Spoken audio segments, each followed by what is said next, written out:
Hello students, myself Dr. Maddineni, Srinivas, certified dermatologist from India, discussing derma related topics. So today we are going to see this question. A patient presents to the derma clinic complaining that birthmark that was asymptomatic has now become pruritic with the following appearance.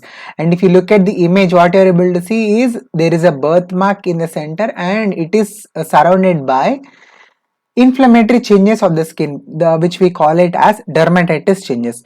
That is, there is redness and also there is minimal amount of scaling which you are able to see. And whenever you get to see this kind of a clinical picture whereby a birthmark which was there has suddenly now is becoming surrounded by some inflammatory changes, then the answer which you should think about, the diagnosis which you should think about is halo dermatitis. Halo dermatitis, it is also called as halo eczema, it is also called as Meyerson's nevus, or it is also called as Meyerson's phenomenon. And I'm glad that many students have in fact marked the correct answer, that is option D, as you can see. And also Fast and Furious student has also given the description of this particular entity. And also you can see Dr. Akhi has also marked it right, commented in the YouTube video. Very good. Halo dermatitis, Meyerson's nevus.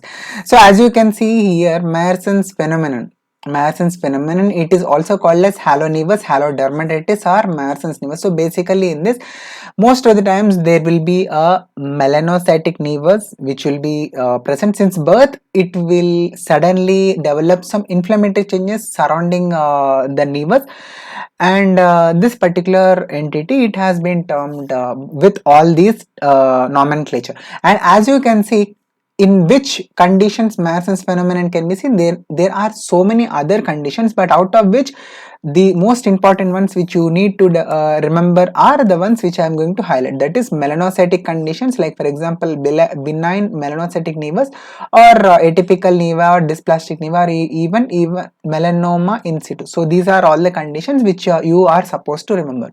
Okay. Thank you so much. Sarvam Sri Krishna Arpanam. Sarve Jana Sukhino Bhavantu.